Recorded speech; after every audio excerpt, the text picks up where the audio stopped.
American Dream is elusive for new generation.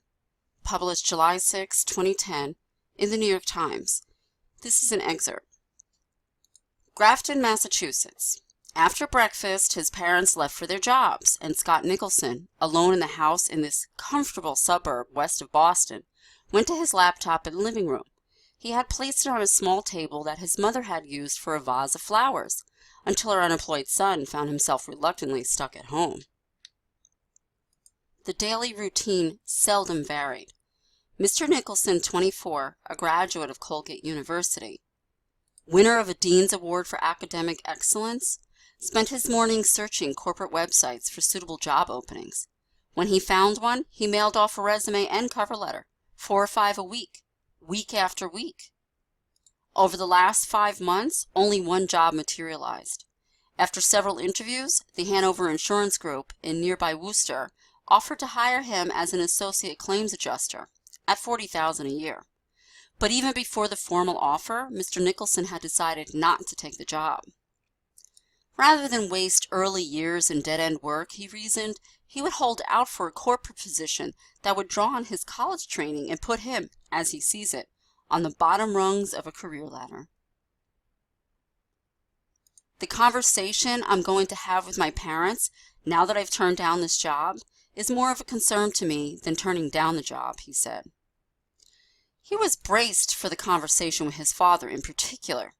While Scott Nicholson viewed the Hanover job as likely to stunt his career, David Nicholson, 57, accustomed to better times and easier mobility, viewed it as an opportunity. Once in the door, the father had insisted to his son, opportunities will present themselves, as they did in the father's rise over 35 years to general manager of a manufacturing company. You maneuvered, and you did not worry what the maneuvering would lead to, the father said. You knew it would lead to something good. As the weeks pass, Scott Nicholson, handsome as a Marine officer in a recruiting poster, has gradually realized that his career will not roll out in the greater Boston area, or anywhere in America, with the easy inevitability that his father and grandfather recall, and that Scott thought would be his lot too when he finished college in 2008. I don't think I fully understood the severity of the situation I had graduated into, he said, speaking in effect for an age group, the so-called millennials, 18 to 29, whose unemployment rate of nearly 14% approaches the levels of that group in the Great Depression. And then he veered into the optimism that polls show is persistently, perhaps perversely, characteristic of millennials today. I am absolutely certain that my job hunt will eventually pay off, he said. For young adults, the prospects in the workplace, even for the college-educated, have rarely been so bleak. Apart from the 14% who are unemployed and seeking work, as Scott Nicholson is, 23% are not even seeking a job, according to the data from the Bureau of Labor Statistics. The total, 37%, is the highest in more than 3 decades, and a rate reminiscent of the 1930s.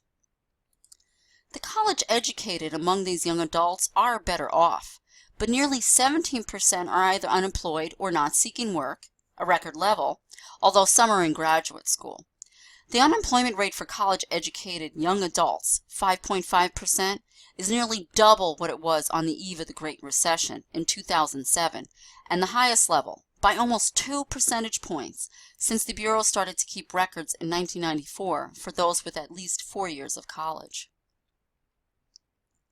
Yet surveys show that the majority of the nation's millennials remain confident, as Scott Nicholson is, that they will have satisfactory careers.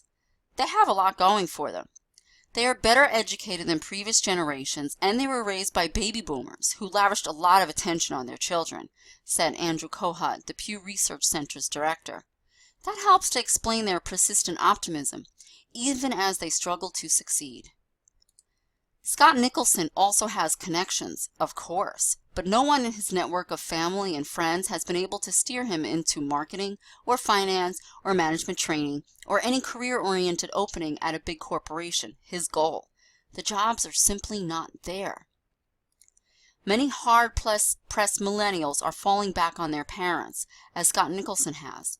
While he has no college debt, His grandparents paid all his tuition and board.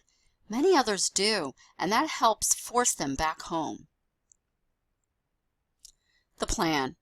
Scott Nicholson almost sidestepped the recession. His plan was to become a Marine Corps second lieutenant. If all had gone well, he would have emerged in 10 weeks as a second lieutenant committed to a 4-year enlistment. I could have made a career out of the Marines, Scott said, and if I had come out in 4 years, I would have been incredibly prepared for the workplace. It was not to be. In early January, a Marine Corps doctor noticed that he had suffered from childhood asthma. He was washed out. They finally told me I could reapply if I wanted to, Scott said, but the sheen was gone. So he struggles to get a foothold in the civilian workforce. His brother in Boston lost his roommate, and early last month Scott moved into the empty bedroom, with his parents paying Scott's share of the $2,000 a month rent until the lease expires on August 31st. And if Scott does not have a job by then, "I'll do something temporary. I won't go back home," Scott said. "I'll be a bartender or get work through a temp agency. I hope I don't find myself in that position."